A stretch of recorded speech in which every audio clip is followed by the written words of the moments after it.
चीन की तस्वीरें हम आपको दिखाते हैं और इन तस्वीरों को देखकर आप समझ जाएंगे कि वहां हालात किस कदर खराब हो चुके हैं। लेकिन हमारे देश में इस खतरे को लेकर अभी से पूरी सतर्कता बरती जा रही है। केंद्र से लेकर राज्य सरकारों तक ने तैयारियां शुरू कर दी हैं। केंद्रीय स्वास्थ्य मंत्री मनसुख मंडाविया आज राज्यों के स्वास्थ्य मंत्रियों के साथ बैठक करने वाले हैं। कोविड को लेकर हो रही यह बैठक दिन में 3 बजे हो सकती है और इस बीच एयरपोर्ट पर निगरानी बढ़ा दी गई है। विदेश से आने वाले मुसाफिरों की रैंडम सैंपलिंग की जाएगी। इससे पहले मनसुख मांडविया ने कल संसद में जानकारी दी कि देश कोरोना महामारी से निपटने के लिए पूरी तरह से तैयार है। स्वास्थ्य मंत्री के मुताबिक देश में दवाइयों का पर्याप्त स्टॉक है, ऑक्सीजन प्लांट पूरी तरह से तैयार है। प्रधानमंत्री नरेंद्र मोदी के साथ हाई लेवल मीटिंग के बाद गाइडलाइंस जारी की गई हैं। इन गाइडलाइंस में कहा गया है कि मास्क पहने, सैनिटाइजर का इस्तेमाल करें, सोशल डिस्टेंसिंग का पालन करें और इसके साथ ही कोरोना की ट्रैकिंग के लिए टेस्टिंग, जीनोम सीक्वेंसिंग और मॉनिटरिंग वाला फॉर्मूला अपनाया जाए। विदेश से आने वाले किसी यात्री में अगर लक्षण दिखते हैं तो उन्हें आइसोलेट किया जाएगा। साथ जो भी सैंपल पॉजिटिव निकलते हैं उन्हें जीनोम सीक्वेंसिंग के लिए भेजा जाएगा। अगर आपका क्रेडिट स्कोर कम है तो बैंक लोन छोड़िए, शादी के लिए लड़की भी नहीं मिलेगी। क्रेडिट स्कोर इंप्रूव करना है तो फ्रीडम ऐप को अभी डाउनलोड करो।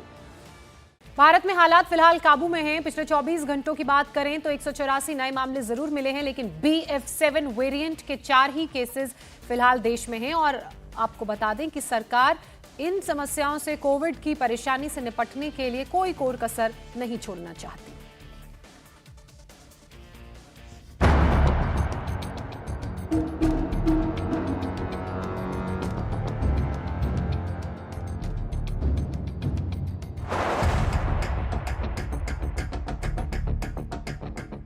कोरोना महामारी की चौथी लहर का मुकाबला करने की पूरी तैयारी है।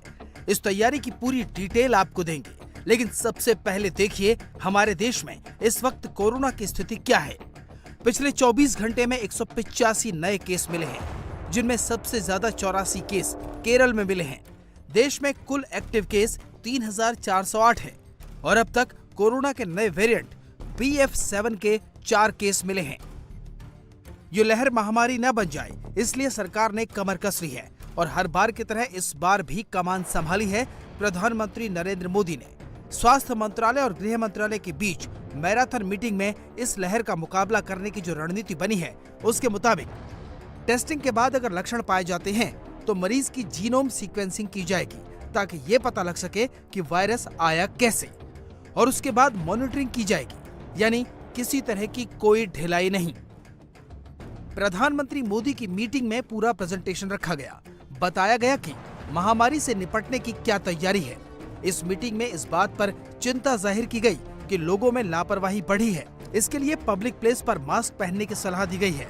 सैनिटाइजर के इस्तेमाल के साथ साथ सोशल डिस्टेंसिंग को लेकर विशेष हिदायत जारी की गई है। साथ ही वैक्सीनेशन का पूरा आंकड़ा दिया गया है। बूस्टर डोज न लेने वालों के बारे में भी बताया गया है। पिछली बार की तरह इस बार भी महामारी की शुरुआत चीन से ही हुई है।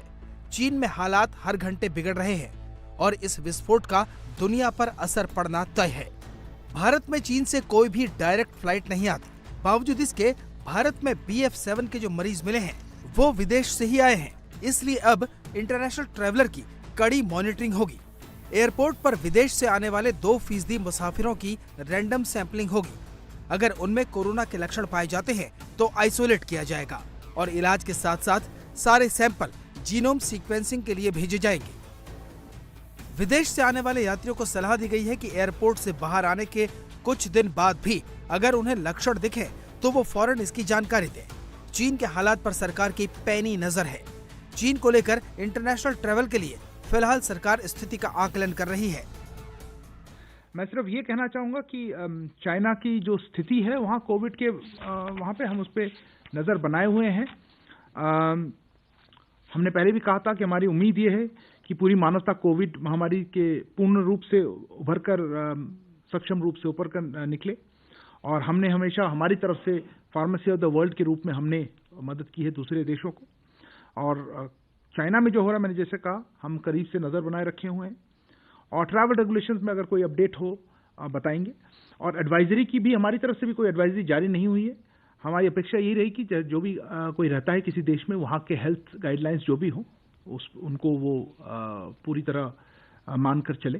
जैसे हमारे देश में जो फॉरेनर्स है वो हमारे हेल्थ गाइडलाइंस फॉलो करते हैं, इसी तरह दूसरे देशों में जब लोग रहते हैं उनकी जो लोकल हेल्थ गाइडलाइंस है, जो फॉरेनर्स वहाँ रहते हैं इंडियंस, वो उसको फॉलो करें। चीन भले ही आंकड़ों को छिपाकर चालाकियां कर रहा हो, खराब हालात की रिपोर्ट दुनिया को ना दे रहा हो, लेकिन भारत में पीएम मोदी ने साफ साफ निर्देश दिए हैं कि कहीं कोई कसर न छोड़ी जाए। अस्पतालों के वार्ड और स्टाफ को तैयार रखा जाए, दवाइयों का पर्याप्त स्टॉक होना चाहिए, वेंटिलेटर के साथ साथ ऑक्सीजन की पूरी व्यवस्था होनी चाहिए, इलाज में कहीं कोई कोताही न हो। आज देश में हर हॉस्पिटल में, जो बड़ी हॉस्पिटल है वहां पीएसए ऑक्सीजन प्लांट लगाया है।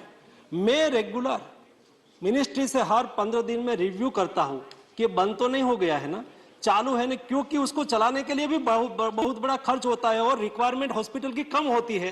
तो मैंने कहा कि आप उसको पीपीपी मोड से किसी को चलाना दे दो, ताकि वहां से ऑक्सीजन उसमें से बनने वाला ऑक्सीजन का उपयोग करके दूसरी जगह पे भी वो बेचे और उसको अच्छी तरह से चलाए। देश में सभी अस्पताल में पर्याप्त मात्रा में मेडिसिन का भी हमने रिव्यू कर लिया है, मेडिसिन प्रोडक्शन का भी हमने रिव्यू कर लिया है। आज दुनिया में मेडिसिन की क्राइसिस होने लगी है, तो हम तो वसुधैव कुटुंबकम की भावना से काम करने वाले लोग हैं।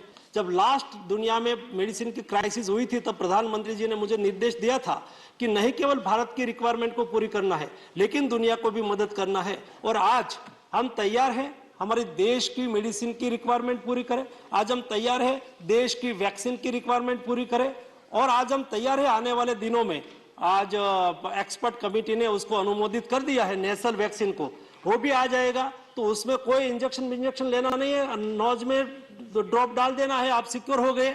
ये भी भारतीय साइंटिस्ट लोगों ने विकसित कर दिया है, ये हमारे साइंटिस्ट की उपलब्धि है। कहने का मतलब ये है कि कोविड के सामने लड़ने के लिए पूरी तैयारी हमने की है, लेकिन भी ये वायरस बार बार म्यूटेट होता रहता है, अपना स्वरूप बदलता रहता है। हम सब लोगों की जिम्मेवारी, हम नहीं कहते कि हमने ही सब कुछ कर दिया, हम कहते हैं कि सब लोगों ने साथ में मिलकर किया है, और आने वाले दिनों में भी एक क्राइसिस आगे बढ़े तो सारा देश एक होके फर्स्ट और सेकंड वेव का जैसा सामना किया है वैसा सामना कर सके, इसलिए पूरी तैयारी भारत की सरकार की ओर से हमने कर लिया है। इस वक्त देश में कोरोना के करीब 150 मरीज हर रोज आ रहे हैं। अच्छी बात यह है कि किसी भी मरीज में गंभीर लक्षण नहीं है। बावजूद इसके चीन में जो हो रहा है उससे देश में चिंता बढ़नी लाजमी है। इसलिए इंडियन मेडिकल एसोसिएशन ने गाइडलाइंस जारी करके कहा है कि हो सके तो इंटरनेशनल ट्रैवल को टाल दें, शादी या दूसरे समारोहों को टालें या सावधानी बरतें, पब्लिक प्लेस पर मास्क जरूर पहनें और सोशल डिस्टेंसिंग का पालन करें। केंद्र सरकार की बैठक और मंत्रालयों की गाइडलाइंस जारी होते ही इसका असर आगरा में देखने को मिला। ताजमहल देखने आ रहे विदेशी सैलानियों की सैंपलिंग बढ़ा दी गई है। सभी पर्यटकों को मास्क पहनने के लिए कहा जा रहा है। गुरुवार को दूसरे दिनों के मुकाबले ज्यादा सैंपलिंग की गई। अगर आपका क्रेडिट स्कोर कम है तो बैंक लोन छोड़िए, शादी के लिए लड़की भी नहीं मिलेगी। क्रेडिट स्कोर इम्प्रूव करना है तो फ्रीडम ऐप को अभी डाउनलोड करो। अभी हमारी ये टीम पहले से भी यहाँ काम कर रही थी, पूर्वी गेट और पश्चिमी गेट दोनों पे हमारी टीम पहले से काम कर रहे थे। अभी हमने उनको गाइडलाइन जो आई है भारत सरकार की और हमारे यहाँ से जो निर्देश मिला है उसके अकॉर्डिंग हम लोगों ने यहाँ पे जो ताज में एएसआई के जो भी कर्मी हैं और जो भी जिम्मेदार पर्सन उनके साथ हम लोगों ने अभी बैठक की, और बैठक करने के बाद यहाँ पे व्यवस्था अलग की, जो फॉरनर की लाइन है उस लाइन में ही सैंपल करने के लिए व्यवस्था बनाई गई है, और उन्हीं के ही सैंपल किए जा रहे हैं सुबह से, और उनको ज़्यादा से ज़्यादा बढ़ाने का प्रयास किया जाता है। और थोड़ा सा जो गाइड हैं यहाँ के जो फॉरनर्स को ले आ रहे हैं उनसे भी हम लोग अनुरोध कर रहे हैं कि वो सपोर्ट करें और उनको कन्विंस करें ताकि हमारे पास वो आसानी से सैंपल करा सकें। चीन के हालात ने हमें हर बार सबक सीखने का मौका दिया, लेकिन पहले वैसी तैयारी नहीं थी। न मास्क थे, न पीपीई किट और न ही ऑक्सीजन प्लांट। लेकिन कोरोना की 3 लहरों का सबक ये बताता है कि चौथी लहर से निपटने में कोई कसर नहीं रहनी चाहिए। इंडिया टीवी हर वक्त हर जगह डाउनलोड करने के लिए सर्च करें India TV news Google play store या ऐप स्टोर पर।